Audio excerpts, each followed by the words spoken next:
welcome to another episode of Reasonably Tactical. Today, we're going to get a little mental.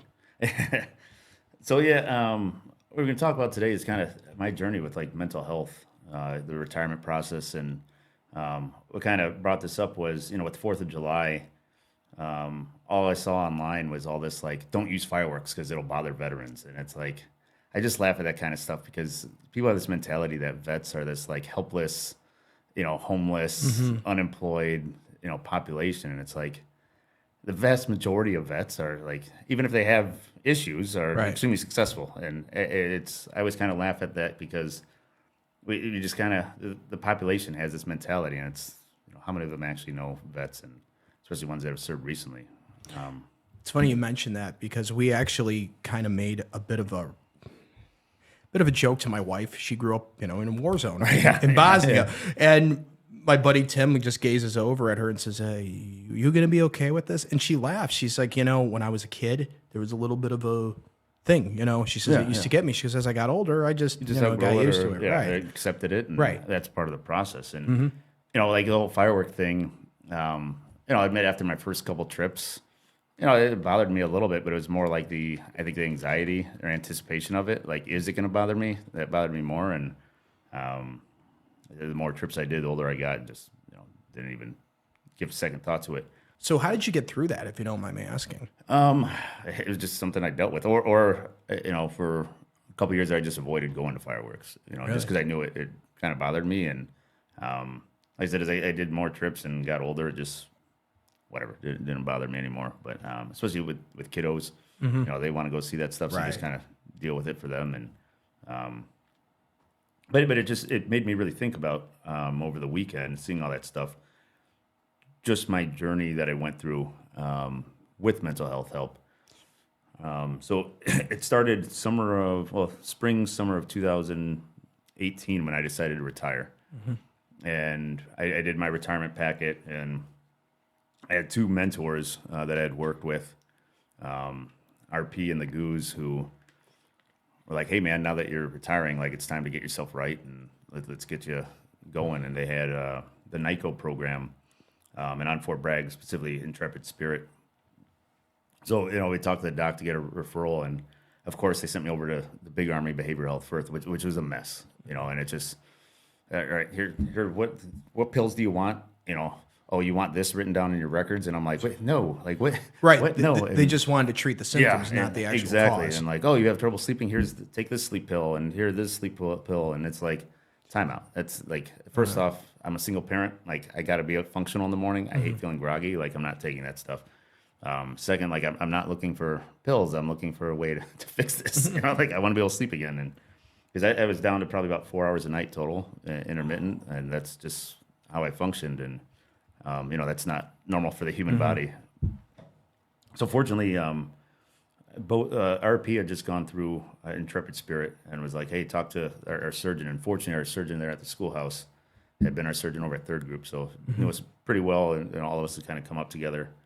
And he actually, walked me down over there and like, "Hey, get this guy in. He needs it." What was great about Intrepid Spirit was it was run by civilians, not by the Army. So it actually worked. It was amazing. Like they took the government out of it. So if you don't mind me asking, how did the civilians get involved in that, to your knowledge?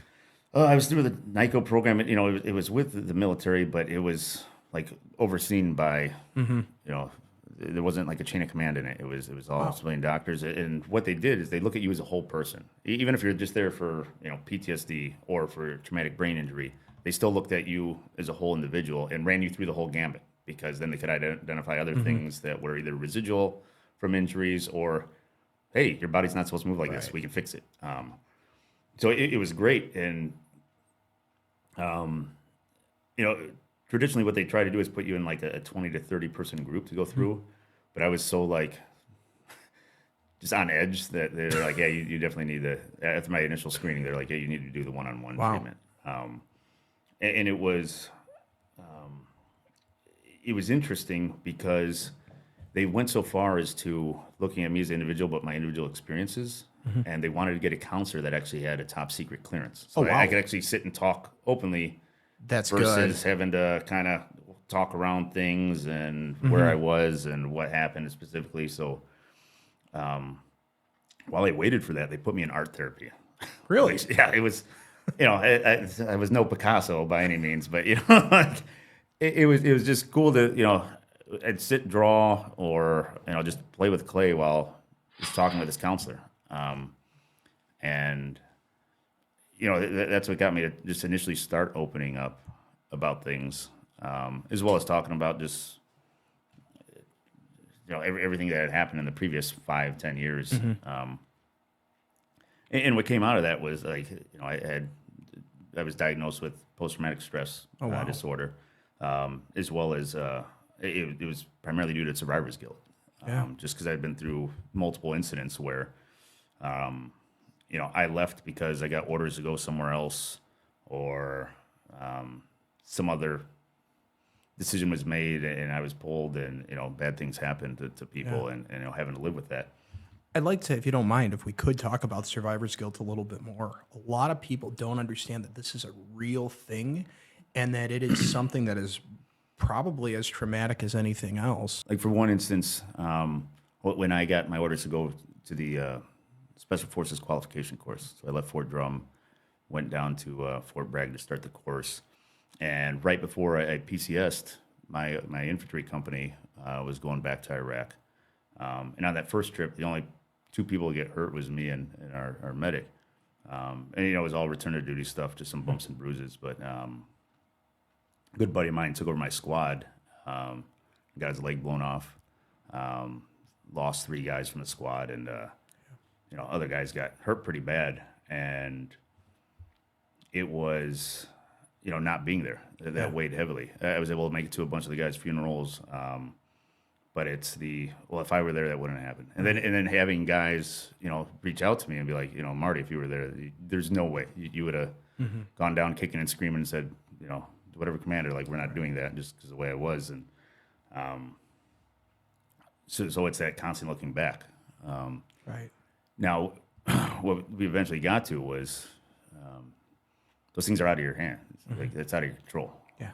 I had orders. I was moving the next step progression-wise in my career. So I'd go to combat many more times after that. So it wasn't like I chose to get out, or I chose to, do something non-combat related. I was actually getting into more fights after that. But it was looking back and, what if I was there? What could I have done differently? And that just weighs on you, and you downward spiral, because you just internalize all that and downward spiral, and it's not healthy, mentally or physically. So there's the PTSD aspect of intrepid spirit, but then the traumatic brain injury aspect. And a good buddy of mine that ran our sniper course when I went through, and then came over to our company and worked the ops side. He had retired a little bit before me, and when he went in and got his MRI, he had like 15 brain scars. Like, he had been a heavy engineer, and just got his bell rung so many times, and I had mine. I had 9. Wow. So it was. I'd ask if you remembered them, but I doubt you do. Huh? Exactly. Yeah. Exactly. But a combination of getting my bell rung, because of blunt trauma, but also because I was an engineer, the amount of breaching we did and explosives. So that overpressure, we don't realize, even if you're not eating the blast, that overpressure, that invisible wave still comes and makes your brain rattle around. So doing stuff at minimum safe distance, or blowing up other charges, with IEDs, and then dropping bombs danger close. It takes its toll over time. Or just parachuting. I was always in an airborne unit, so feet, ass, head hitting the ground. Hitting the ground. Yeah, exactly. So have they done anything I'm sure with technology, as we've seen in sports with them, trying to prevent concussions and things, what kind of technology do you know of that they're trying to bring to the military for this? Well, a big thing that I saw towards the time I was retiring was the advances in helmets. When I first went in, we still had the old Kevlar helmet, the K-Pot, which basically had a net there and a little, adjustable Velcro thing that you could adjust it to sit higher and lower, and it really didn't give you any protection from that. Then we had the Mitch and the ACH, which at least had some padding in there. And as I left, they had the ops core with little pucks, and that's the same thing they put in like football helmets now, where it's crazy to see how it disperses the energy. So it definitely protects you more. That's but, good. You know, it's a mitigation system. There's no 100% solution. They're screening guys for it more now. That's good. In certain units, you know, and that's the thing. It's a leadership thing on are they doing the right thing and making sure their guys are getting screened, and then two, it's on the individual. Are you skipping that? You know, coming up with an excuse not to go, or are you actually going through with it? And you know, I was in the Intrepid Spirit for 18 months up until I retired. Like, this wasn't, you know, some guys go for like 30 days, and it was That's a long treatment, yeah. Because it was with the TBI stuff. It was also looking at vestibular issues, and like I can walk a straight line. I can, you know, don't fall over. But when they took like the balance tests, like passing was at 80, I was like a 23. I fell every time. Wow. Like, it's just crazy. They put you in a harness, and like sometimes the screen moves, sometimes the floor moves, sometimes the wall moves, and I fell every time. I've seen videos on that, and it's amazing what they put you guys through. And it makes you, you know, humbles you, like, oh man, something's not right here. And just the therapy for that was brutal. You know, we start off like 5 minutes, and by the end I'd feel like I was going to puke in 5 minutes just doing it. Like, it just throw your whole system off. And there were definitely some frustrations going through this because, you know, being on Bragg for a long time, I met people that worked in behavioral health and some of the counselors there. And there's definitely those that are looking for a handout, man. And it was frustrating to see that and hear that. Because you'd have a 22-year-old kid in there claiming PTSD because they just came back from Kuwait or Bahrain. And, well, there were bombers taking off there, and I knew they were going. And it's like, but you went on weekend shopping trips or deep-sea fishing trips. Like, what do you know? Yeah. And, like, interesting enough, as I was getting ready to retire, I had a conversation with the schoolhouse command sergeant major, and he's like, Marty, you'll never believe it. Like, you know, you and me sitting and have a conversation about a fight we're in, sitting in a chow hall, somebody overhears it, they can go claim PTSD based off our conversation. And it was like, what? You know, that's the craziest thing I've ever heard. And it's you know, it was because the Army wasn't doing a good job of taking care of people. Well, then that pendulum swung and went overboard. Right. And granted, you know, they have to take everybody's story seriously, but when you have guys with serious issues that are fighting to get into these programs, there has to be some type of, you know, triage of, all right, man, this guy's way worse off. He's going to be a priority patient versus somebody where, and getting to know the counselors, they could clearly see because these kids would come in talking like academic level stuff where you could tell they've been coached, like not even clinical talk, you know? Right. So I guess my question is, what were they for a handout? What were they getting for drugs? Was it to get out faster? I mean, what was their motive? Behavioral, big Army behavioral health. Yeah, they'd get drugs, you know, prescriptions for stuff.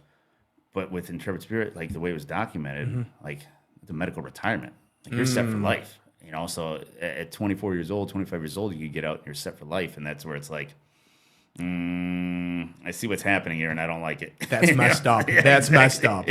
Yeah.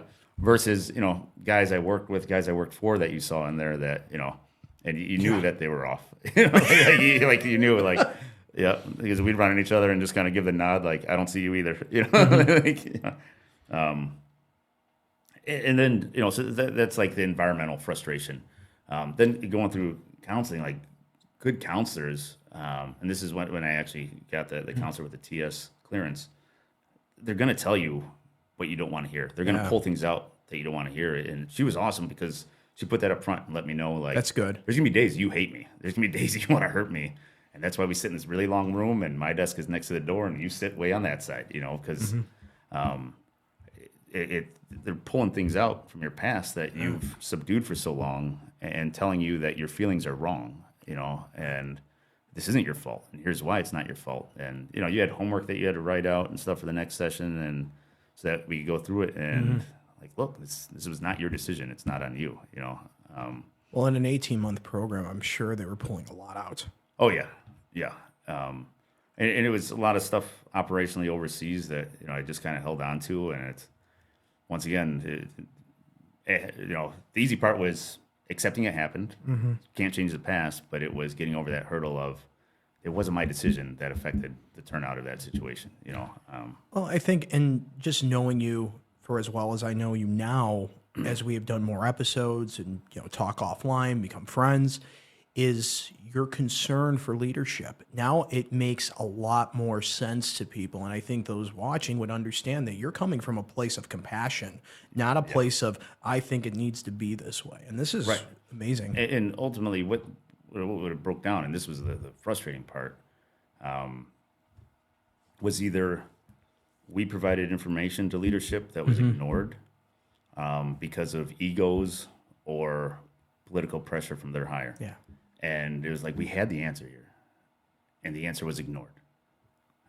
Or at the last minute, resources were pulled because political pressure from stuff that was going on in the States. And it was like people die as a result of that, And for those of us that are over there, it takes a toll.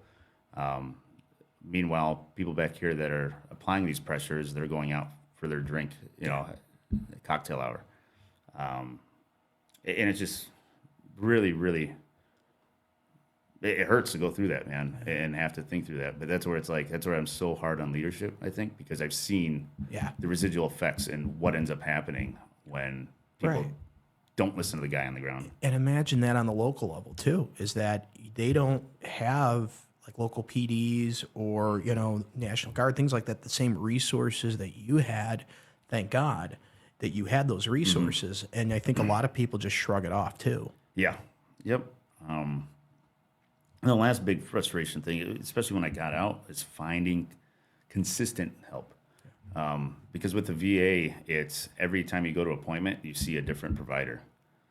Even if you're assigned a provider. And every time, it's funny because I'm like, just read the notes. It's all in there. Like I've already said this 6 times since I've been retired. Like, well, I'm here for the long haul, and I'm going to make sure you. And then within 5 months, you're getting an email. All right, you've been assigned a new provider. You're like, come on, man. So that's just for regular medicine, let alone actual, counseling. Well, and this is something I know you and I have talked about, is being an advocate for your own health. Is that nobody understands what you go through but you.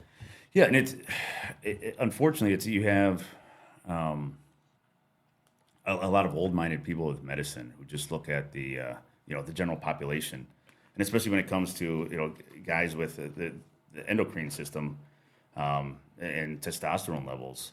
So it's medicine. You go to your local doctor, and they're going to say, okay, for your age, you should be between 400 and 900 should be your level, and it's like, yeah, but look at my history where. I'm used to operating at this level. You got it. The average is here. I'm used to being up here. I dropped down to here. So I'm at 50% now, but I'm still above the average, and you're telling me I'm fine. I've had the same arguments with my doctors about this, and especially since I had the thyroidectomy, I was like, guys, please work with me. There was only one doctor, and she's at Mayo Clinic, and she's been my advocate for everything. Yeah. She's like, John, we're checking your T levels. We're checking your thyroid levels. We want to make sure that you are healthy for you, not on just this, generic scale. Exactly. Yeah. It was interesting because my actual family doctor, I go through over at Aurora, he even noticed it and was like, hey, and I've known him since I was in high school. I've been a family doctor, but he was like, look, you are plummeting. We have to get you help. And, he wrote to the VA, and the VA dug in their heels and fortunately found a nonprofit to help out. That's good. Because it gets expensive. But, when I have all these other doctors that are actually looking at emerging data, emerging studies, they're like, yeah, no, we got to take care of these guys. Where you have the VA's like, nope, sorry, unless you get down to this level, unless you get to the point where your body's crashing, literally crashing, and it's very frustrating. But the good news is there are a ton of resources out there, and it's I kind of get frustrated when I hear, once again, going back to the kind of stereotype of the veteran that's helpless, homeless, and it's like there are so many resources out there. When I went through the retirement process, there was mandatory classes you had to go to that taught you all your benefits and all the resources. And unfortunately, what I'd see every time is all these young kids would get up and walk out. They'd get up and walk out, and I was like, dude, you need to, you especially need to be listening to this. This is setting you up for life and what you're entitled to. And it goes to the PAC Act that passed with the burn pits, and it blew my mind because I sat there, and it was a pain in the ass. Like, don't get me wrong. Me and my buddy Tommy, we had both gone through the engineer course together, both went to third group, retiring at the same time. And we sat there and painfully for a day, had to type out this whole form on everywhere we've been during time frames. But what do you know? I retired, and I get my letter from the VA saying, hey, my stuff's been approved. Fast forward to it was about a year ago, all these people are like, oh, I'm not getting my stuff. It's never been. And it's like, look, I saw you guys get up and walk out of the class. You didn't sit there and fill it out. That's where I'm talking about the individual. Like, you have all these resources that are available, but it's still on the individual to go step forward and do it. Correct. And unfortunately, what the residual effect of that Panic Act did was, a system that was already overwhelmed. Now there's no review process. So anybody can just say, like, oh, yeah, I burn pits as well. And it's like, but there's no vetting process now. And so the system's even more overwhelmed. Yeah. I know that's where our rep, kind of took some heat because he called that out. And, you had the VFW and American Legion, like, he's a terrible guy. And it's like, no, he's seeing the reality. Right. And it's... People are abusing it. Exactly. And it's these resources are already in place, but it's as you as an individual need to apply for it. You can go to your VSO, you can log into your account online, and you can do this paperwork. And outside that, there's even more, nonprofits out there that are set up to help people. And while I got in good with some nonprofits helping me with some things, there was still that long-term, kind of trauma I was dealing with. And I was talking with a very good friend of mine that we were on the same team together a long time ago. Like, I don't even talk how long ago, like a long time ago. And he was like, bro, I got something for you. Like, I'm going to send you some stuff to read, kind of a blog that he wrote. He's like, there's this organization, VETS, Veterans Exploring Treatment Solutions. And they have some kind of, outside the box treatments that they do. And you should take a look at it, but read this first, And I read it, and, we had very similar backgrounds, very similar experiences. I saw how it helped him. So I was like, yeah, man, I'm interested. And he's like, all right, I'm going to send you a link and read about it. And what it was for was ibogaine treatment, which is a psychedelic. Yeah. So I was fortunate enough to get a grant to go down and do it last March. Oh, really? And in that 5-day experience, they accomplished more than 18 months of counseling even scratched the surface on. You work with a coach, and it preps you before you go, so you know what questions you want to ask and kind of get addressed. And when you're in the treatment, it answers the questions, but in ways you couldn't even fathom. And just physically, how much better I felt, because it resets all your neuroreceptors, as well as just mentally, because I was able to address some of these things that have been holding on, these questions have been holding on to for so long. And that's a natural treatment, by the way, too, right? Isn't it? Yeah. It comes from the boga root from Gabon, and it's a ride. I'll tell you that. I'm sure. I'm sure. Yeah, it's like 12 hours in the zone, and then 4 hours kind of coming in and out of it, the rest of the day. But it was, and I was set up for success because talking to my buddy CT, the one that pushed me to it, and a couple other people that had done it, and my coach. They're like, look, man, just go in with an open mind. Don't do too much research on it. Don't overthink it. Like, just kind of let it happen. And I took that approach, and I could see it being a little scary at first. Oh, it is like the day we did it, like leading up to it, because we took the first dose at 8 p.m. But as we're getting closer and closer, and do a little ceremony before we started, like, I'm like, ceremony? I'm like, this is like, what am I getting myself into? Like, where is the panic button? Like, I'm gone, man. Like, I don't know about this. Well, especially somebody like you who likes to be in control. Yeah. I can't imagine how this played out, but it sounds like it was very therapeutic for you to let go. And for me, I'll talk about my experience, not exactly what happened while I was in the zone, but it was a very peaceful experience for me. Wow. And it's because I just let it happen. I didn't fight it. I passed out at times. I was, completely conscious at times. I was, where some of the other folks that I went with, they had all these, well, I talked to this buddy and this happened, and I talked to this guy and this happened, I talked to this guy and this happened, and I did all this research and this is going to happen. And it's like they were trying to control the medicine as it took place versus just writing it out. And man, I had never heard anybody throw up like that before. The guy next to me, like, in the bed next to me, man. Wow. Like, I was like, oh my God. I like woke up, I thought I was at like a Guar concert, man. Like, I was like, what is going on here? I was like, pulled the blanket back over my head, like, oh my God, I don't want to be here right now. But it's, like, hey, guys have their own stuff they're dealing with, and it was just a very, very good experience. And then they followed up with the toad venom, which was the icing on the cake. I'm glad you mentioned about the toad venom. I have a friend who was going through cancer, and that is exactly what he did for a body detox was the toad venom. And I guess there's like a whole church of the toad or something. He was telling me about this because he said, hey, John, if your cancer comes back, he goes, I highly recommend this, because he is a firm believer that if anything, it helped him cope with his cancer and get through it. And he's been doing very well ever since. So yeah, mine was just this kind of like, and once again, because my ibogaine treatment had been so peacefully, I was kind of hesitant because I was afraid like this is gonna mess it up.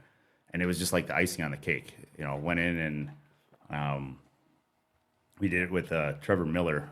You can read about him online. I mean, the guy's a genius and a true like just good person. He just wants to see this help people out.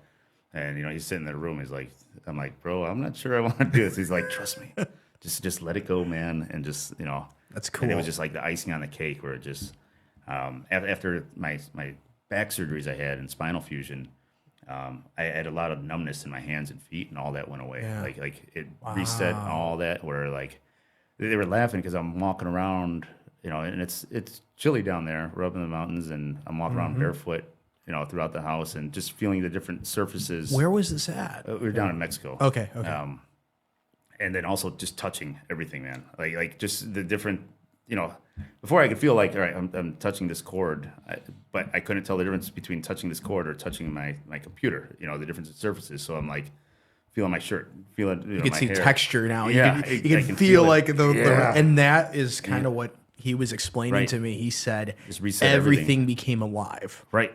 And still is, man. It's just amazing. And I came back and talked to a couple guys in law enforcement about it, because there's a nonprofit that does it for law enforcement. The one I went to is specifically for special operations guys. But there is a law enforcement nonprofit that does it too. So there are different methods of help out there. And you might have to do a little bit of digging, a little bit of research, but they're out there, and never take no for an answer. And you're getting Congress is now starting to look into this. Different states are starting to look into legalization of it for strict medical control. And this is something that like you can't like pop ibogaine and like walk around and get high, because it's like it don't work like that, man. Like, Right. you can't walk. You're you're not moving. Like 16 hours, you still got to use the bathroom and everything, and it's like. I'm telling us, like, just raise your hand. One of the paramedics or nurses will come and get you.